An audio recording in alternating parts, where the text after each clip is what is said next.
సంవత్సరాల తరబడి ఎన్ని మందులు వాడినా మీ మోకాల నొప్పులు తగ్గట్లేదా? ప్రాణ పెయిన్ క్లినిక్ లో అత్యాధునిక చికిత్స. Welcome to Suman TV. రుణమాఫీ విషయంలో రైతులకి చాలా సందేహాలు ఉన్నాయి. అనేక మంది రైతులు తమకి రుణమాఫీ కాకపోవడంతో బ్యాంకుల చుట్టూ తిరుగుతున్నారు, ఎంఆర్ఓల చుట్టూ తిరుగుతున్నారు. తాజాగా అయితే కొందరు లీడర్లను పట్టుకొని ఎట్లయినా రుణమాఫీ చేయించుకోవాలని ట్రై చేస్తారు. ముఖ్యంగా బ్యాంకులకు పోతే బ్యాంకులో అధికారులు సరైన సమాచారాన్ని ఇవ్వలేకపోతున్నారు. దీంతో గవర్నమెంట్ ఈ 30 రోజులు ఏదైతే మొన్న 15 తారీఖు మూడోసారి రుణమాఫీ అయిందో 2 లక్షల వరకు, మిగతా ఆ తర్వాత రుణమాఫీ కాని వాళ్ళందరూ ఇప్పుడు అగ్రికల్చర్ ఆఫీసర్ల చుట్టూ తిరుగుతున్నారు. అగ్రికల్చర్ ఆఫీసర్లు అంటే మండల కేంద్రాల్లో ఏఈఓలు ఉంటారు. ఏఈఓల దగ్గరికి పోతే ఎట్లా ఆ రుణమాఫీ ఎందుకు కాలేదో వాళ్ళు చెప్తున్నారు. వాళ్ళ దరఖాస్తులు ఇట్లా తీసుకుంటున్నారు. అయితే గవర్నమెంట్ ఏం చెప్తుందంటే ఒక 31 కారణాలని సెలెక్ట్ చేసింది. ఎందుకంటే ఇప్పటివరకు 23 లక్షల మందికి గవర్నమెంట్ రుణమాఫీ చేసింది. 23 లక్షల్లో 17,000 కోట్లు ఖర్చు పెట్టింది. అంటే 18,000 కోట్లు ఖర్చు పెట్టినట్టుగా గవర్నమెంట్ చెప్తుంది. ఇంకా 2 లక్షలకు పైన, అంటే 2 లక్షలకి మించి బ్యాంకులు అప్పునోళ్ళకి ఇంకొక 11 లక్షల మంది వరకు ఉంటారని చెప్తున్నారు. ఇప్పటికే బీఆర్ఎస్ గవర్నమెంట్ని టార్గెట్ చేస్తోంది. మీరు చేసింది రుణమాఫీ కాదు, మోసం అంటోంది. హరీష్ రావు రాజీనామా చేయాలని కాంగ్రెస్ పార్టీ నాయకులు కానీ కాంగ్రెస్ డిమాండ్ చేస్తూ ఉంటే ఎందుకు రాజీనామా చేయాలి, మీరు పచ్చి మోసం చేశారని చెప్పేసి బీఆర్ఎస్ రిటర్న్ కౌంటర్ వేస్తుంది. ఎందుకంటే గత ప్రభుత్వంలో బీఆర్ఎస్ దాదాపు 35 లక్షల మందికి రుణమాఫీ చేసింది. ₹1,00,000 వరకు బ్యాంకులో లోన్ ఉన్న వాళ్ళకి రుణమాఫీ చేసుకుంటూ వచ్చింది. అంటే బ్యాంకులో ఎంత అప్పునో ₹1,00,000 వరకు మాఫీ చేసుకుంటూ వచ్చారు. అయితే 4 విడతలుగా చేశారు. ఆ కథంతా వేరే. అయితే అప్పుడు టైం బౌండ్ లేదు. వీళ్ళు 2 లక్షల వరకు రుణమాఫీ చేశారు. అయితే ₹1,00,000 వరకు బీఆర్ఎస్ రుణమాఫీ చేసినప్పుడు అప్పుడు మొత్తం గదే 18,000 కోట్లు ఖర్చు అయింది. ఇప్పుడు 2 లక్షల వరకు 23 లక్షల మందికి రుణమాఫీ చేస్తే కూడా గదే 18,000 కోట్లు ఎట్లా ఖర్చు అవుతుంది? ఇందులో మోసం ఉందనేది బీఆర్ఎస్ చెప్తుంది. అని పక్కన పెడితే ఇంతకీ చాలామందికి రుణమాఫీ కాలే, చాలామంది రైతులు ఇబ్బందులు పడుతున్నారు. ఎందుకు రుణమాఫీ కాలేదని గవర్నమెంట్ ఒక ఆలోచన చేసి అందులో ఒక 31 కారణాలని బయటపెట్టింది. ఈ 31 కారణాల్లో ఏం చెప్తుందంటే, నేను ఒక వెబ్సైట్లో ఉన్న ఒక ప్రముఖ పత్రిక రాసిన వెబ్సైట్లో ఉన్న అంశాలను మీ దృష్టికి తీసుకొచ్చే ప్రయత్నం చేస్తున్నాను. ఇందులో ఖాతాదారు ఆధార్ నెంబర్తో యాప్లో తనిఖీ చేసినప్పుడు టు బీ ప్రాసెస్డ్ అని వస్తే అట్లాంటి వాళ్ళకు రుణమాఫీ జరగలేదన్నట్టు లెక్క. ఏదైనా రైతుకి మన ఆధార్ నెంబర్ ఉంటుంది కదా, దాంతో గవర్నమెంట్ దగ్గర ఉన్న యాప్లో మన ఆధార్ నెంబర్ కొడితే అందులో మన డేటా చూపించకపోతే ఏదో ఒక కారణంతో ఆ రుణమాఫీ ఆగిపోయిందని తెలుస్తుంది. దీన్ని గవర్నమెంట్ చెక్ చేసుకోవాలని చెప్పేసి, బ్యాంకులు చెక్ చేసుకోవాలని చెప్పేసి ఒక రీజన్ని రిలీజ్ చేసింది వ్యవసాయ శాఖ. అందులో ఎటువంటి కారణాలు ఉండొచ్చు, ఒక్కసారి చూస్తే ఎవరెవరికి కాలేదనేది ఒకసారి చెక్ చేసుకుని ఈ వీడియో చూసుకుంటే మీకు ఈ ప్రాబ్లం ఏమైనా ఉన్నదేమో ఒకసారి చెక్ చేసుకుంటే ఏం చేయాలో కూడా చెప్తున్నాను. ఇలా మొదటిది ఏంటంటే ఇన్వాలిడ్ ఆధార్ నెంబర్ అని వస్తే, ఆధార్ నెంబర్ ఎవరైనా అంటే invalid Aadhaar number. Invalid Aadhaar number అంటే ఏంటంటే మన ఆధార్ నెంబర్ ఉంటుంది కదా, మన బ్యాంకులకు లేకపోతే కేవైసీ ఇచ్చుకోవడమో, లేకపోతే మనం గవర్నమెంట్ దగ్గర మొన్న ప్రజావాణిలో అక్కడిక్కడ మనం అప్లై చేసేటప్పుడు, ముఖ్యంగా ఇది బ్యాంక్ ఖాతాలకి ఏదైతే లోన్ మనం తీసుకున్నప్పుడు బ్యాంకులకి మనం ఏదైతే ఆధార్ నెంబర్ ఇచ్చినామో అది తప్పు పడ్డదనుకోండి, వాళ్ళకి ఈ రుణమాఫీలో వాళ్ళకి ఈ రుణమాఫీ జరగలేదన్నట్టు లెక్క. ఒకసారి పోయి దాన్ని చెక్ చేసుకోవాలి. ఏం చేయాలి? ఆధార్ నెంబర్ సరిగ్గా ఉందా లేదా చూసుకోవాలి. రెండోది వచ్చేసి నో డేటా ఫౌండ్ అని వస్తాయి. కొందరికి బ్యాంకులో నో డేటా ఫౌండ్ అని రావచ్చు. మీరు బ్యాంక్ అధికారి దగ్గరికి పోతే నో డేటా ఫౌండ్ అంటే మీరు తీసుకున్న రుణం ఏ తారీఖు లోపల ఉన్నదో ఒకసారి గుర్తు చేసుకోవాలి. మళ్ళీ చెప్పిన చాలాసార్లు చాలా వీడియోలో చెప్పిన డిసెంబర్ 12వ తేదీ 2018 నుంచి డిసెంబర్ 9వ తేదీ 2023 మధ్యలో అప్పు తీసుకున్నకు కానీ కొత్తగా లోన్ మంజూరైన వాళ్ళకు మాత్రమే, కొత్తగా లోన్ మంజూరైన వాళ్ళకు లేదంటే వడ్డీ కట్టి రినివల్ చేసుకున్న వాళ్ళకు మాత్రమే రుణమాఫీ అవుతుంది. ఆ పరిధిలో మీరు లేనట్లు లెక్క. ఇది ఒకసారి చెక్ చేసుకోవాల్సిన అవసరం ఉంది. మూడోది వచ్చేసి కుటుంబ నిర్ధారణ, లేకపోతే ఆధార్ బ్యాంకు ఖాతాల్లో వేరువేరుగా ఆధార్ నెంబర్ను అప్లోడ్ చేసేందుకు పేరు వేరువేరుగా ఉండడం. అంటే మనం చాలాసార్లు ఏం చేస్తాం, నర్సయ్య నోముల నర్సయ్య అని ఒకతాన రాస్తాం, ఒకతాన నర్సయ్య నోముల అని రాస్తాం, లేకపోతే ఒకతాన నోముల నర్సయ్య అని రాస్తాం, ఒక చోట నర్సిరెడ్డి అని రాస్తాం.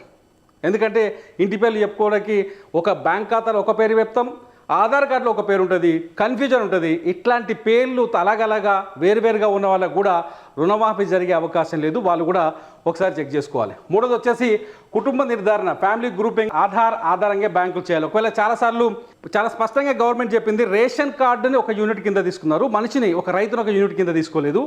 రేషన్ కార్డుని ఒక యూనిట్ కింద తీసుకున్నప్పుడు ఆ రేషన్ కార్డు నెంబర్లు అటు ఇటు కావటము, లేకపోతే ఫ్యామిలీని గుర్తించడంలో బ్యాంకులు ఏమైనా మిస్టేక్ చేసి ఏదో జరగటమో ఏదో జరిగి ఉంటుంది. ఒకసారి బ్యాంక్ దగ్గరకో లేకపోతే మీ ఏఈఓ దగ్గరికి పోతే ఈ వివరాలు మీకు తెలుస్తాయి.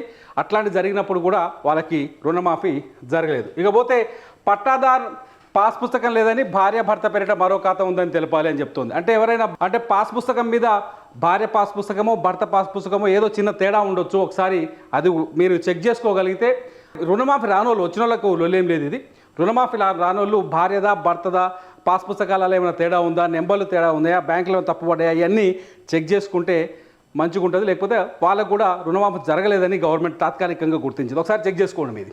పోతే రేషన్ కార్డు లేకపోతే ఇతర అర్హతల ప్రాతిపదికన మంజూరు అవకాశాన్ని పరిపాలించాలి. అంటే కొందరికి చాలా స్పష్టంగా చెప్పింది, రేషన్ కార్డు ఉన్న వాళ్ళకు మాత్రమే. ఇప్పటికైతే రేషన్ కార్డు ఆధారంగా యూనిట్ని తీసుకున్నారు కాబట్టి రేషన్ కార్డు ఉన్న వాళ్ళకే రుణమాఫీ జరిగినట్టు తెలుస్తుంది. లేని వాళ్ళు ఏఈఓ దగ్గరికి పోయి ఇప్పుడు మళ్ళీ దరఖాస్తు చేసుకోవచ్చు. అది ఎట్లా చేసుకోవాలో కూడా నేను చెప్తాను. ఇకపోతే బ్యాంక్ అకౌంట్లు మనకు చాలా పంచాయతీలు ఉంటాయి. ఏం చేస్తారంటే బ్యాంక్ ఖాతాలల్లో ఒకసారి బ్యాంకులో లోన్ ఇచ్చినప్పుడు ఏం చేస్తాం, మనం ఖాతా ఓపెన్ చేస్తాం. లోన్ ఇచ్చి ఆయననే 500 కడతాం, ఖాతా ఓపెన్ చేస్తాం, దాన్ని ఇచ్చిపెట్టి వెళ్ళిపోతాం, అప్పు తీసుకుంటాం, ఇంటికి వెళ్ళిపోతాం, మళ్ళీ పట్టించుకోం దానిగా. అది మళ్ళీ ఎన్పిఏ నాట్ పర్ఫార్మింగ్ అకౌంట్ అవుతుంది. ఆ అకౌంట్ని పట్టించుకోకపోవడం వల్ల ఎన్పిఏ అవుతుంది. అట్లాంటి వాళ్ళకి లోన్ వచ్చినప్పటికీ కూడా సమాచారం తెలియదు, వాళ్ళ లోన్ని ప్రాసెస్ చేయదు బ్యాంకు. ఒక్కసారి బ్యాంకు దగ్గరికి వెళ్ళి మీ అకౌంట్ యాక్టివ్గా ఉందా లేదా చెక్ చేసుకోండి, ఒకవేళ మీకు రుణమాఫీ రాకపోతే. ఇంకో కారణం చెప్తుంది గవర్నమెంట్ ఏంటంటే, చాలా స్పష్టంగా మొదటి నుంచి జీవో రిలీజ్ చేసినప్పటి నుంచి ఏంటంటే కుటుంబ సభ్యుల్లో ఒకరు ప్రభుత్వ ఉద్యోగి అయినా సర్వీస్ పెన్షనర్ అయినా ప్రభుత్వ జీవో ప్రకారం రుణమాఫీకి అర్హత లేదని చెప్పాలి. ఎవరైనా గవర్నమెంట్ ఎంప్లాయీ ఉండి అనుకోండి, ఆయన ఇన్కమ్ ట్యాక్స్ కడుతున్నాడు అనుకోండి, గవర్నమెంట్ ఉద్యోగి అయి ఉండి లేకపోతే పెన్షనర్ అయి ఉంటే ఆ ఫ్యామిలీలో అంటే రేషన్ కార్డు ఒక యూనిట్ కింద తీసుకున్నారుగా, రేషన్ కార్డులో ఉన్న వ్యక్తి ఎవరైనా గవర్నమెంట్ ఉద్యోగి కావచ్చు లేకపోతే పెన్షనర్ అయి ఉంటే వాళ్ళకి రుణమాఫీ కాదు కూడా. అది స్పష్టంగా క్లారిటీ ఇస్తుంది గవర్నమెంట్. ఇకపోతే పట్టాదారు పాస్ పుస్తకం లేదని వస్తే భార్య భర్తల పేరు మీద ఖాతా ఉందని తెలపాలి. అది కన్ఫ్యూజన్స్ ఉంటే క్లియర్ చేసుకోండి. ఇకపోతే రేషన్ కార్డు లేకపోతే ఇతర అర్హతల ప్రాతిపదికన మంజూరు అవకాశాన్ని ప్రభుత్వం పరిపాలించాలి. చూడాలి రేషన్ కార్డు లేని వాళ్ళకి ఎట్లా దరఖాస్తులు తీసుకుంటారు, దాని కింద ఇస్తారు. ఇకపోతే నగదు రైతు ఖాతాలు జమ కాలేదని తిరిగి వచ్చి నేను చెప్పేసిన ఆల్రెడీ. నేను బ్యాంకులలో ఒక్కొక్కసారి పెద్ద మిస్టేక్ జరుగుతుంది. అంటే మనకు కస్టమర్ ఐడి అని ఒకటి ఇస్తుంది బ్యాంక్. అంటే మనకు ఒక అకౌంట్ ఇచ్చినప్పుడు దానికి మనకు ఒక గుర్తింపు ఇస్తుంది, కస్టమర్ ఐడి అని. దాన్ని కస్టమర్ ఐడి నెంబర్ అంటారు. దాని కిందనే మన బ్యాంక్ అకౌంట్ నెంబర్ ఉండొచ్చు, మన లోన్ అకౌంట్లో ఏమైనా లోన్ తీసుకుంటే లోన్ అకౌంట్ నెంబర్ ఉంటుంది, లేకపోతే ఏదైనా బ్యాంకులో మనం బంగారం తాకట్టు పెడితే బంగారం తాకట్టు పెట్టిన అకౌంట్ కూడా దాని కిందనే పెడతారు. అన్నిటి కలిపి మనకు ఒక కస్టమర్ ఐడి ఉంటుంది. ఈ కస్టమర్ ఐడి ఒక్కొక్కసారి కన్ఫ్యూజ్ అయ్యి 2-3 కూడా వస్తుంటుంది. అట్లాంటప్పుడు కూడా కొందరికి రుణమాఫీ జరగలేదు, ఇది బ్యాంకులు చెక్ చేసుకోవాలని చెప్పేసి బ్యాంకులకి ఒకసారి సూచన జారీ చేసింది. మనం కూడా ఒకసారి చెక్ చేసుకోవడం చాలా బెటర్. ఇట్లాంటి వాళ్ళకి కూడా రుణమాఫీ కాలే. ఇకపోతే అసలు కన్నా వడ్డీ ఎక్కువగా ఉన్నా ఒకే కుటుంబంలో వేరు రైతులు ఉన్నా పాక్షికంగా రుణమాఫీ అయినా బ్యాంకులు పరిశీలించాలి. లోన్ తెచ్చుకుంటే 25,000 5 ఏళ్ళు అయిందనుకో, సరే ఇలాంటి ఇచ్చిపెట్టినాం. ఇది 5 పీరియడ్గా 2018 నుంచి 23 వరకు 5 ఏళ్ళు అట్నే ఇచ్చిపెట్టిన వాళ్ళకి. ఇచ్చిపెట్టినప్పుడు అసలు కన్నా వడ్డీ మితి ఎక్కువైంది, కట్టుడు ఇచ్చిపెట్టినాం, మనం మర్చిపోయినాం. ఇట్లాంటి వాళ్ళ ఖాతాలు కూడా ఆగినాయి. ఒకసారి పోయి చెక్ చేసుకుంటే బెటర్. బ్యాంకులకు కూడా ఈ విషయాల్ని చెప్పారు. బ్యాంకులు కూడా మీకు దీనికి సంబంధించిన సమాచారం ఇస్తాయి. ఇకపోతే కుటుంబంలో వేరు రుణాలు ఉన్నప్పటికీ అందులో ఒక్క సభ్యుడు ప్రభుత్వ ఉద్యోగం అయినప్పటికీ, అదే గవర్నమెంట్ ఎంప్లాయీ అంటే ఏం చేస్తారంటే ఒకటే ఫ్యామిలీలో భార్య పేరు మీద భూమి ఉంటుంది, భర్త పేరు మీద భూమి ఉంటుంది, కొడుకు పేరు మీద భూమి ఉంటుంది. అందులో ఒకరు గవర్నమెంట్ ఎంప్లాయీ అనుకోండి, వీళ్ళందరి లోన్లు ఆగిపోతాయి.